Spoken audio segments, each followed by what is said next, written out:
নমস্কার, ধর্মকথা চ্যানেলে আপনাদের সকলকে জানাই স্বাগত।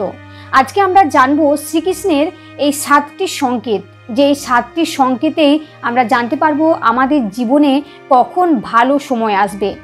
এবং আমরা এটাও জানবো যে খারাপ সময় তো জীবনে আসবেই, ভেঙে না পড়ে 10টি কথা আমি আপনাদেরকে বলবো। এই 10টি কথা যদি আপনারা মনে রাখতে পারেন তাহলে আপনাদের অনেক উপকার হবে।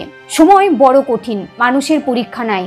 আজ যে রাজা সময়ের নিয়মে, কাল সে ফকির। শ্রীকৃষ্ণ তার শ্রীমদ্ ভাগবত গীতার সময় নিয়ে পরামর্শ দিয়েছেন।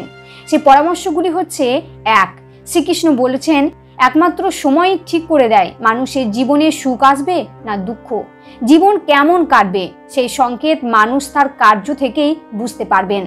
এমন ইঙ্গিত দিয়েছেন শ্রীকৃষ্ণ। পশু পাখিদের থেকেও সেই সংকেত অনেক সময় পাওয়া যায়, কিন্তু অজ্ঞতার কারণে সেই সংকেতগুলো বোঝা হয়তো সম্ভব হয়নি।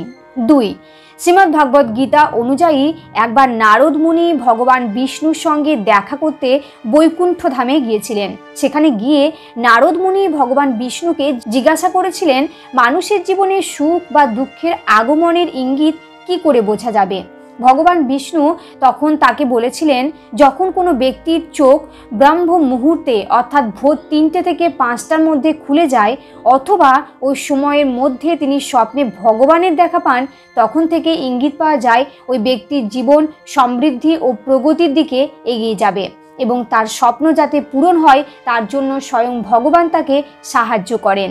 নাম্বার 3, কোনো ব্যক্তি পুজো করার সময় ফুল দিলে যদি সেই ফুলটি মাটিতে পড়ে যায় তখন বুঝতে হবে সেই ব্যক্তিকে ঈশ্বর আশীর্বাদ করছেন এবং ইঙ্গিত থেকেও বোঝা যায় যে শুভ সংবাদ আসন্ন। এছাড়াও আরও অনেক সংকেত আছে যেগুলি থেকে ভালো সময়ের ইঙ্গিত পাওয়া যায়। 4, যদি দেখা যায় কেউ হাসি খুশি রয়েছেন তাহলে এর অর্থ হলো সংশ্লিষ্ট ব্যক্তির মনের মধ্যে ভগবানের বাস রয়েছে। এ সময়ে সবার মনোবাসনা পূর্ণ হবে। 5, এরকমও মানা হয় যে যখন ভবিষ্যতের ঘটনাগুলি আগে থেকেই কেউ স্বপ্নে দেখতে পান তাহলে তার অর্থ হলো ঈশ্বর সংশ্লিষ্ট ব্যক্তিকে সংকেত দিচ্ছেন যে আগামী দিনে তার জীবনে ভালো কিছু ঘটতে চলেছে। আরও অনেক সংকেত আছে যা থেকে বোঝা যায় জীবনে খারাপ সময় শেষ হয়ে ভালো সময়ের সূচনা হতে চলেছে।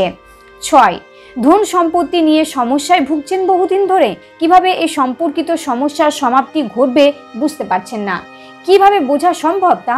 যদি সকাল সকাল কোনো ব্যক্তি বা আত্মীয় স্বজন সংশ্লিষ্ট ব্যক্তির বাড়িতে এসে হঠাৎ পয়সা দিয়ে যান তাহলে ধরে নিতে হবে সেই ব্যক্তির গৃহে মা লক্ষ্মীর আগমন হতে চলেছে এবং তখনই বোঝা যাবে যে ধন সম্পত্তি নিয়ে যা সমস্যা রয়েছে তা দূর হয়ে যাবে। ভগবান শ্রীকৃষ্ণ ধন সম্পত্তি সম্পর্কিত সংকেতের বিষয়ে আরও বলেন, যদি কোনো ব্যক্তির খরচ খুব বেশি হয়, কোনোভাবেই তিনি পয়সা জমিয়ে রাখতে পারছেন না, সেই ব্যক্তি যদি দেখেন হঠাৎ করে তিনি পয়সা জমাতে শুরু করেছেন তাহলে বুঝতে হবে সেই ব্যক্তির ভালো সময় আসতে চলেছে। 7, সবশেষে যে বলা যায় তা হলো পশু পাখিদের ইঙ্গিত থেকেও ভালো সময়ের সংকেত পাওয়া যেতে পারে। যেমন কোনো বাঁদর যদি কারোর বাড়ির ছাদের উপরে আমের বীজ ফেলে যায়, অথবা কোনো বেড়াল যদি সদ্য বাড়িতে বাচ্চার জন্ম দেয় তাহলে ধরে নিতে হবে ভগবান কোনো সংকেত দিচ্ছেন আগামী দিনে ভালো সময়ে আসতে চলেছে। এই সংকেতগুলি যদি কেউ পান তাহলে বুঝতে হবে খারাপ সময় কেটে ভালো সময় আসতে চলেছে। এবার আমরা জানবো খারাপ সময় জীবনে তো আসবেই, সেই 10টি সংকেত। সাফল্য অর্জনের দুর্গম পথ পাড়ি দেওয়ার সময় আমরা এমন অবস্থার সম্মুখীন হই যখন আমাদের সাথে সব কিছু খারাপ হয়। অবস্থাটা খানিকটা এমন, অভাগা যেদিকে চায় সাগর শুকায়া যায়। আর জীবনের এই কঠিন সময়টাতে আপনি যদি নিজেকে সামলে রাখতে না পারেন তাহলে এই অবস্থার মধ্য থেকে কখনোই বের হয়ে আসতে পারবেন না। তাই আজ আপনাদের বলবো, আমাদের সাথে যখন সব কিছু খারাপ আর ভুল হয় তখন সেই বিষয়গুলো সব সময় আমাদের মনে রাখা উচিত। সেই বিষয়গুলি হচ্ছে: 1, জীবনের সব কিছু সাময়িক। বৃষ্টি ঝরতে তো সবাই দেখেছেন, কখনো কি এমনটা দেখেছেন আজীবনের জন্য বৃষ্টি ঝরা শুরু হয়েছে? ঠিক একইভাবে জীবনে কোনো কিছুই দীর্ঘস্থায়ী হয় না।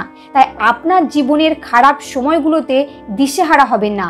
বিশ্বাস করুন যে এই সময়ের শেষও আছে। 2, দুশ্চিন্তা ও দোষারোপ কোনোটাই কিছু বদলাতে পারে না। এমন অনেকেই আছেন যে তাদের সাথে খারাপ কিছু ঘটলেই তারা ঠিক কাউকে নিজেকে দোষারোপ করবে কিংবা দুশ্চিন্তা করে খারাপ সময় আরও খারাপ করে তুলবে। কথা হচ্ছে, আপনি একটিবারও কি ভেবে দেখেছেন আপনার এই আচরণ আপনার সমস্যার সমাধানে কতটুকু সাহায্য করেছে? তাই আর দোষারোপ বা দুশ্চিন্তা নয়, বরং এই অবস্থায় নিজেকে সামলে রাখুন। 3, কিছু জিনিস ঠিকই সঠিক হচ্ছে। অন্ধকারের শেষে যেমন আলো লুকায়িত থাকে, একইভাবে আপনার খারাপ সময়গুলোর পিছনে নিশ্চয়ই সঠিক কিছু ঘটবে। এখানে আপনাকে শুধু একটু আপনার সহ্য শক্তি বাড়াতে হবে। আর তাই এমন সময়ে শুধুমাত্র খারাপ জিনিসের প্রতি লক্ষ্য না রেখে দেখুন কি ভালো ঘটছে আপনার জন্য, সেটা সামান্য পরিমাণই হোক না কেন। 4, আপনি এটা সামলাতে পারেন।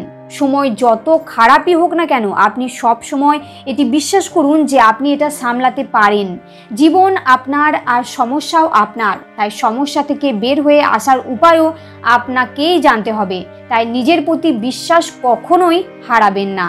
5, আপনার নিজের প্রতি যত্নবান হতে হবে। যখন সব কিছু আপনার সাথে খারাপ হয় তখন নিজের প্রতি যত্নবান হন, কেননা এই খারাপ সময়ে সবটা আপনাকেই অতিক্রমণ করতে হবে। আর নিজেই যদি ঠিক না থাকেন তাহলে এই সময় শেষ হওয়ার আগেই হয়তো আপনি নিজেই শেষ হয়ে যাবেন। তাই ঠিক মতো খাওয়া দাওয়া করার পাশাপাশি বিশ্রাম করুন এবং আপনার প্রিয় মানুষগুলোর সাথে সময় অতিবাহিত করুন। 6, আবেগ ধরে রাখবেন না। বিশেষ করে পুরুষদের মধ্যে নিজের আবেগ লুকানোর প্রবণতাটা বেশি দেখা যায়। যত কষ্টই আসুক তা তারা নিজের মধ্যেই চেপে রাখেন। এর ফল হলো মারাত্মক মানসিক অসুস্থতা থেকে শুরু করে আত্মহত্যা পর্যন্ত গড়ায় এর পরিণতি। তাই কঠিন সময়গুলিতে নিজের আবেগ চেপে রাখবেন না। পরিবার বা কাছের বন্ধুদের সাহায্য নিন। সময় বয়ে যাওয়ার সাথে সাথে অনেকটাই স্বাভাবিক হয়ে উঠবেন আপনি। 7, খারাপ সময়কে মেনে নিন। এগিয়ে চলুন সামনে। মানুষের জীবনে ভালো এবং খারাপ দুরকম সময়ই আসে, তাই ভালোর পাশাপাশি খারাপকেও মেনে নিতে শিখুন। ভেঙে না পড়ে সামনে এগিয়ে যান। যত তাড়াতাড়ি আপনি নিজের খারাপ সময়টিকে মেনে নিতে পারবেন তা থেকে মুক্তি পাওয়া ততই সহজ হবে। 8, ইতিবাচক চিন্তা করুন। ইতিবাচক চিন্তা জীবনের দুঃসময় পার করার অন্যতম হাতিয়ার। কখনোই আশা হারাবেন না। চাকরি চলে গেলে নিজেকে বোঝান নিশ্চয়ই এর চেয়ে ভালো চাকরি আপনার জন্য অপেক্ষা করছে। প্রিয়জন ছেড়ে চলে গেলে নিজেকে জানান যে আপনার জন্য আসলেই উপযুক্ত এমন কারোর দিকে এক পা এগিয়ে গেছেন। 9, ভুলগুলো নিয়ে না ভেবে সঠিক পরিকল্পনা করুন। আপনি কি হারিয়েছেন, কেন হারিয়েছেন, সেসব থাকলে কত ভালো হতো, এসব চিন্তা না করে ভবিষ্যতে আপনার কি অর্জন করার সম্ভাবনা আছে তা ভাবুন এবং সে অনুযায়ী নিজে তৈরি করুন। যা হারিয়েছেন তার জন্য অভিযোগ না করে পুনরায় ফিরে পাওয়ার চেষ্টা করুন। 10, শিক্ষা নিন কঠিন সময়গুলো থেকে। জীবনের কঠিন মুহূর্তগুলো থেকে শিক্ষা নিন। চাকরি হারানো, আর্থিক সমস্যা, শারীরিক অসুস্থতার সময়গুলোতেই বোঝা যায় আসলে কে আপনার আপনজন আর কে আপনার সাথে এতদিন অভিনয় করেছিল। এই শিক্ষা আপনাকে আজীবন সঠিক পথে চলতে সাহায্য করবে। তাই জীবনের কঠিন সময়গুলোকে অভিশাপ নয় বরং আশীর্বাদ হিসেবে দেখুন। কথায় আছে, যে সহে সে রহে। জীবনের এক একটি খারাপ সময়কে আপনার জীবনের সাফল্যের এক একটা সিঁড়ি ভাবুন। দেখবেন আপনি খুব সহজেই খারাপ সময় পার করে দিতে পারবেন। এই ভিডিওটি এখানেই শেষ হলো। আপনারা যদি এই ভিডিওটি দেখে একটু উপকৃত হন তাহলে অবশ্যই একটা কমেন্ট করবেন জয় শ্রীকৃষ্ণ লিখে, এবং যদি ভালো লাগে তাহলে একটা লাইক করবেন। সকলেই ভালো থাকবেন, সুস্থ থাকবেন। নমস্কার।